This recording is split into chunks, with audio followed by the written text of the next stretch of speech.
दिल्ली की रानी। एक थी रानी। क्योंकि राजा की मौत एक हादसे में हो गई थी, रानी को ही राज्य संभालना पड़ रहा था। रानी का नाम था रानी रश्मिवती। रानी ईमानदार थी और प्रजा की सेवा में लगी रहती थी। एक दिन उसके दरबार में 3 नौजवान आए, रमेश, सुरेश और दिनेश। कहो, क्या सहायता कर सकती हूँ मैं तुम्हारी?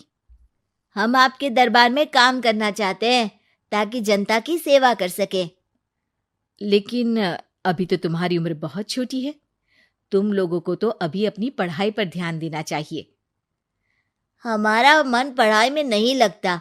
माता पिता को लगता है कि हम किसी के लायक नहीं हैं और हम साबित करना चाहते हैं कि हम लायक हैं। उत्साह बहुत अच्छा है, मगर अभी उम्र कच्ची है तुम लोगों की।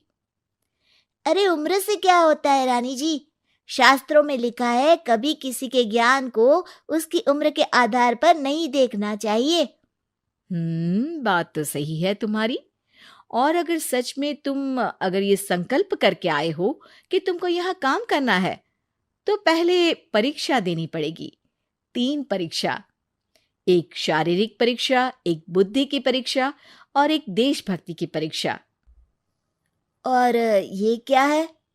वो मंत्री महोदय तुम्हें समझा देंगे। हमारे पास समय नहीं है। अगर तुम लोग तैयार हो तो बताओ। हाँ हाँ, हम तैयार है किसी भी परीक्षा के लिए। मैं भी तैयार हूँ कुछ भी कर गुजरने के लिए। तो ठीक है मंत्री जी, आप इन तीनों की परीक्षा कल से ही शुरू कर दीजिए। जो आ गया रानी साहिबा। अगले दिन से ही तीनों की परीक्षा शुरू हो जाती है। पहले शारीरिक परीक्षा, यानी किस में कितना है दम, ये देखेंगे हम। क्योंकि शरीर में दम होगा तभी तो प्रजा की सेवा में दम लगा पाओगे। हमें क्या करना होगा? वो पेड़ दिख रहा है, जो सबसे पहले चढ़ेगा उस पे दरबार में नौकरी पाने के अवसर उसी के बढ़ जाएंगे। मैं चढ़ता हूँ। अरे रुको रुको, गिनती गिनने दो। 1, 2, 3।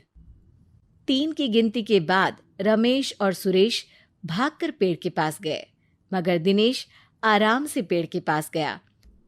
जैसे ही रमेश और सुरेश आधे पेड़ तक चढ़ गए, दिनेश ने उन दोनों की टांग पकड़ के उन्हें नीचे गिरा दिया और खुद पेड़ पर चढ़ गया।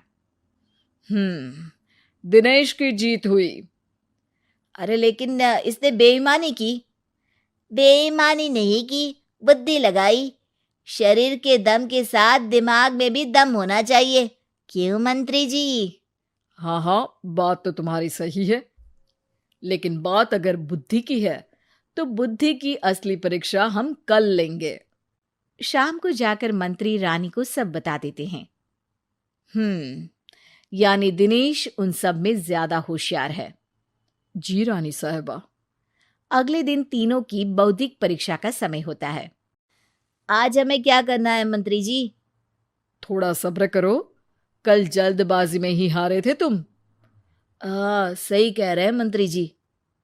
अरे तू क्यों ज्यादा बोल रहा है? तू भी तो हारा था ना कल। ए दिनेश, ज्यादा होशियार मत बन। अरे अरे अरे, लड़ो मत। आज की परीक्षा पर ध्यान दो। आज की बौद्धिक परीक्षा में ये कुछ बोरे हैं, कुछ में नमक है और कुछ में रुई। जिसको जो ले जाना है उठा लो। देखते हैं कि कौन जल्दी से कोई भी एक बोरा नदी के उस पार लेकर जाता है। समय शुरू होता है अब। तीनों बोरों की तरफ बढ़ते हैं। सुरेश, नमक की बोरी भारी है, ले जाने में मुश्किल होगी। हाँ हाँ, सही कह रहा है, रुई हल्की है, हम दोनों रुई लेकर चलते हैं। अरे भाई, मैं तो नमक लेकर जाऊंगा। रमेश और सुरेश ये सोचकर हंसते हैं कि आज तो दिनेश हार ही जाएगा।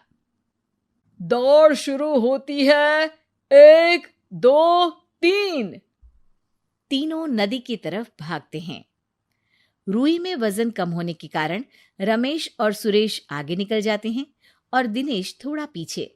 पर जैसे ही वो सब नदी में जाते हैं, दिनेश की बोरी का नमक गलने लगता है और वजन कम हो जाता है, जबकि रमेश और सुरेश की रुई में पानी भर जाता है और बोरी का वजन बढ़ जाता है। अरे ये इतनी भारी क्यों हो गई रमेश? अरे मुझे क्या पता, शायद जादुई बोरी है। अरे लगता है कि हम बेवकूफ बन गए। बने नहीं हो, तुम हो ही बेवकूफ। इतना तो पता होना चाहिए कि पानी में नमक गल जाएगा। दिनेश का पूरा नमक गल जाता है और बोरी खाली हो जाती है। वो जल्दी से रेस पूरी कर लेता है। इस परीक्षा के विजेता भी दिनेश ही हैं। उसने दिमाग लगाकर दिखा दिया कि वो बौद्धिक परीक्षा में भी रमेश और सुरेश से आगे है। अब कल तुम्हारी देशभक्ति की परीक्षा होगी, जो स्वयं रानी मां लेंगी। रात को फिर मंत्री रानी के पास जाकर बता देते हैं कि आज की परीक्षा में कैसे दिनेश ने अक्लमंदी दिखाई और बौद्धिक परीक्षा में भी उसी की जीत हुई। अरे वाह, दिनेश तो हमारे बहुत काम आ सकता है। हम उत्साहित हैं कल की परीक्षा के लिए। वो तो ठीक है रानी साहिबा, लेकिन हमने सुना है कि पड़ोसी राज्य का राजा आकाशदीप हमारे राज्य की सीमा में घुसपैठ कर रहा है।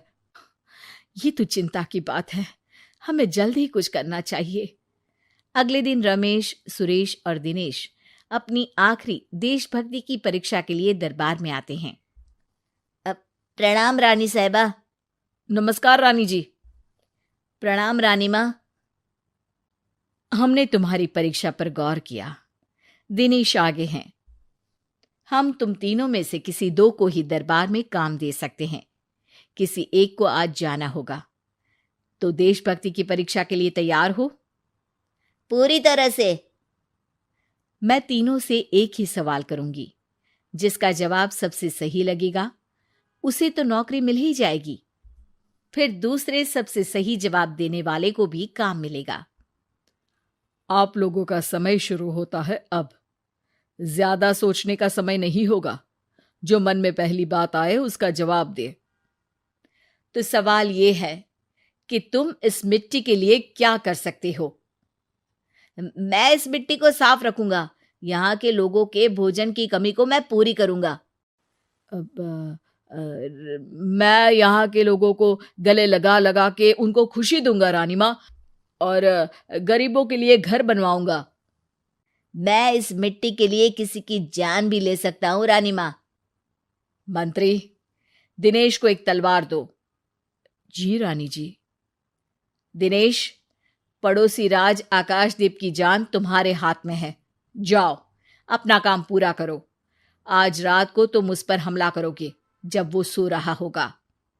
दिनेश वहां से चला जाता है। रानी माँ, ये आपने क्या किया? अभी किया नहीं है मंत्री जी। आप आकाशदीप को संदेशा भिजवाओ कि पड़ोसी देश का एक कातिल रात को उन पे हमला करेगा और दिनेश को पकड़वा दो। अरे, ये आप क्या कह रही हैं? और क्यों कर रही हैं आप ऐसा? राजा को लगेगा कि हमने उसकी मदद की, उसकी जान बचाकर। वो हमारे राज्य का पीछा छोड़ देगा और हमारा एहसानमंद हो जाएगा। और दिनेश का क्या होगा? इस राज्य को दिनेश जैसे शातिर और लड़ाकू लोगों से ज्यादा जरूरत है, ऐसे लोगों की जो लोगों को खाना खिलाने की और खुश करने की बात करे। और ये गुण सुरेश और रमेश में है। इन्हें नौकरी दे दो। दिनेश बहुत चतुराई से नौकरी हड़पना चाहता था, जिसके लिए उसने रमेश और सुरेश जैसे दोस्तों का भी नुकसान किया।